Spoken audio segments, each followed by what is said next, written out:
Hello from Jihad and the World, a podcast that explores the connection between Western and Islamic cultures. The author is Mark Silinsky of Kensington Security Consulting, where we bring education to national security. This is the third in a series of podcasts focused on a single terrorist incident. The December 2nd, 2015, husband and wife mass murder of health inspectors in San Bernardino, California. This podcast examines the occupation, mind, and values of Syed Farook and introduces his wife, Tashfeen Malik. Syed Farook, religious but modern.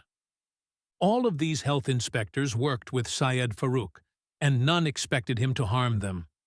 They saw Farook as a quiet yet approachable friend.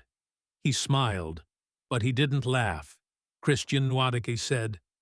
According to most accounts, Farook was very professional. A co-worker described him as a by-the-book food safety inspector.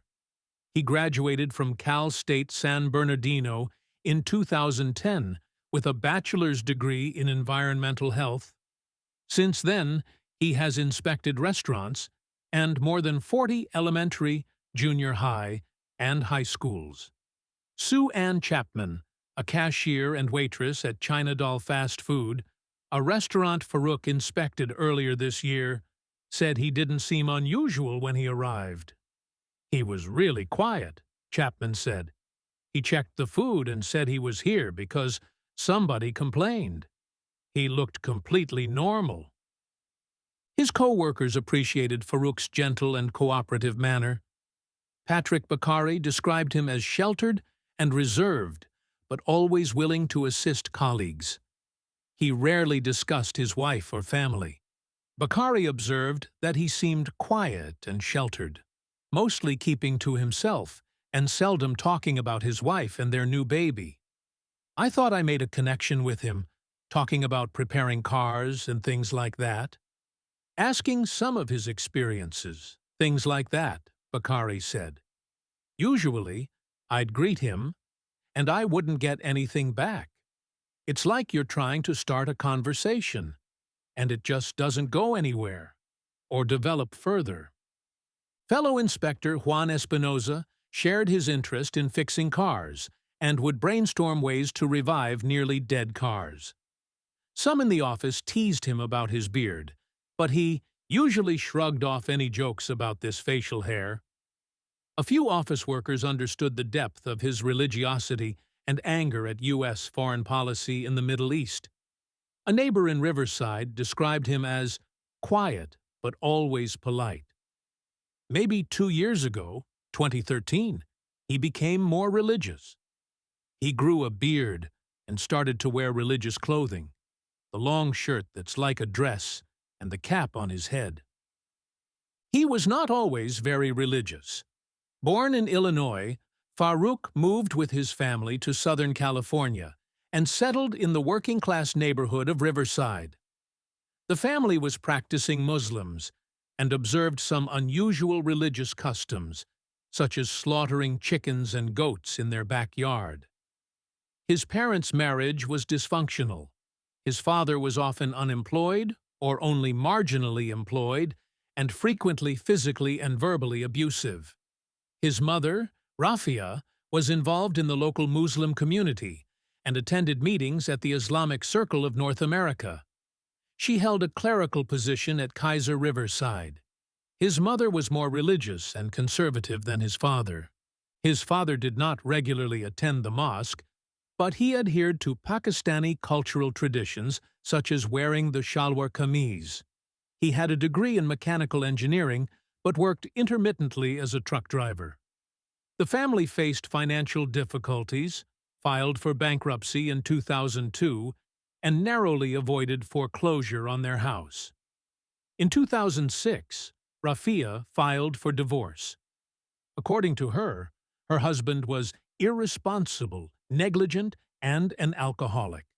In court, he denied these accusations but could not refute the claim that he was unable to maintain long-term, stable employment. Fever dreams of Israel. The younger Saeed attended services and religious events at the Islamic Center of Riverside. He used to listen to my sermons and talks there. I sat up last night thinking about him and what happened, referring to the murders of December 2015. Nizam Ali, who knew Farouk through the Islamic Center, could not recall him expressing any extremist ideology, and neither could his co-workers. However, his father was worried that his son harbored at least one dark obsession. He voiced intense hatred for Israel and wanted it erased from the map. He criticized Israel and Jews, and rhetorically supported ISIS when it appeared on the international scene in 2014. As early as 2012, Farouk posted radical content on Facebook.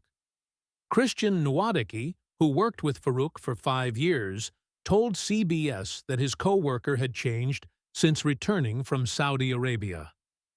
"I think he married a terrorist," Nwadiki speculated.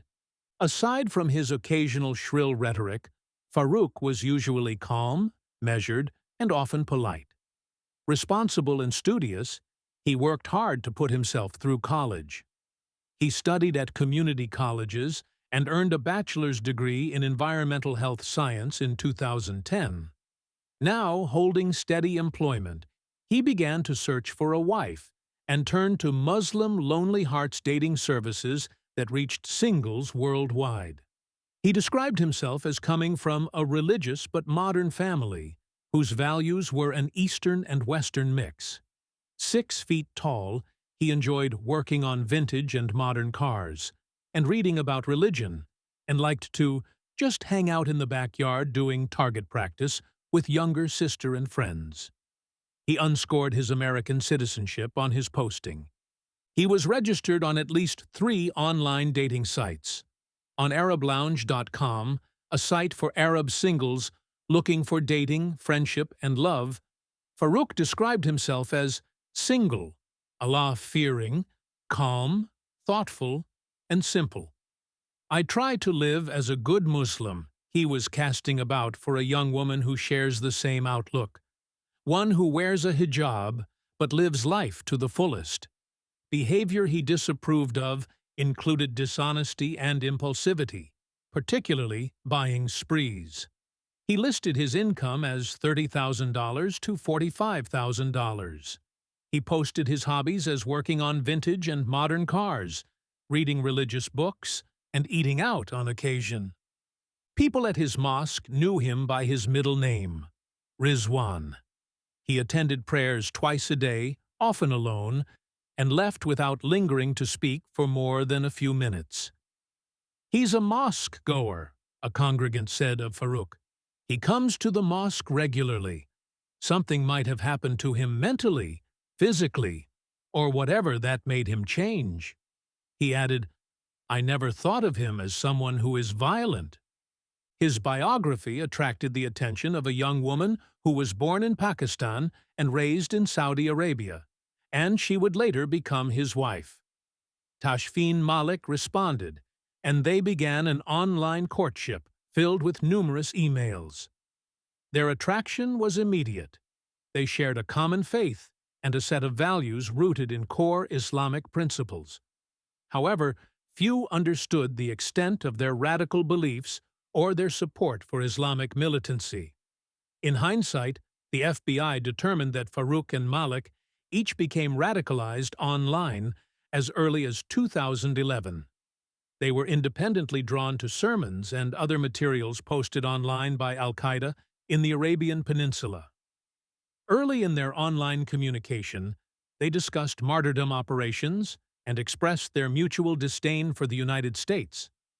Malik sent at least 2 private messages on Facebook to a small group of Pakistani friends in 2012 and 2014, pledging her support for Islamic Jihad and expressing her hope to join the fight someday. Messages showing religious extremism on her Facebook account in late 2014 alarmed her family in Pakistan. Tashfeen Malik studied pharmacology during the day and the Koran at night at a conservative religious school, or madrasa, in Multan, Pakistan.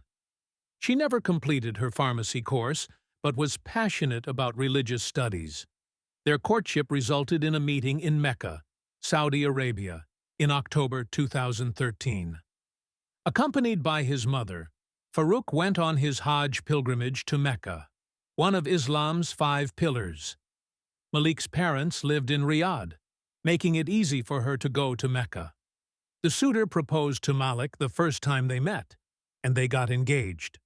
Farouk completed a K-1 fiancé visa application to bring Malik to Riverside so they could marry the following summer. First, his bride needed to pass security checks to verify the marriage was genuine and that she did not harbor anti-American sentiments. Malik was able to answer enough questions about Farouk to demonstrate that she knew him well and that they had a personal relationship, which is a main focus of the consular interview according to 2 senior State Department officials. Once the visa was approved, he returned to Saudi Arabia in 2014, and the couple arrived in the United States in July. While filling out the government paperwork, Malik denied having any militant sympathies or intentions against the U.S. Constitution, its people, or its way of life. Malik and Farouk did not raise any red flags among authorities as potential Islamic State militants. They discussed jihad and martyrdom before marriage, but there is no evidence they publicly expressed those thoughts on social media. Former FBI director, showing signs in the communication of their joint commitment to jihad and to martyrdom. The couple had 2 wedding ceremonies. One was in Mecca at Masjid al-Haram, which is the largest mosque in the world. Malik then waited 6 months for the visa to be approved, and afterward, she flew to America. On August 16, 2014, the couple obtained a marriage certificate from Riverside County. Malik later applied for a lawful permanent residency visa. They then married at the Islamic Center in Riverside, with a celebration for an estimated 250 to 300 people. Congregants later said they saw nothing unusual at the wedding. The event was filled with joy. Thank you for listening to this episode of Jihad and the World. If you enjoyed it, please consider subscribing. If any listener has first-hand knowledge of the San Bernardino attack, please contact us. Our latest book, Cauldron of Terror, Hamas, Israel, and the World, will be available for purchase in July 2026. This podcast does not reflect the official position of the United States government. Until next time, goodbye from Kensington Security Consulting.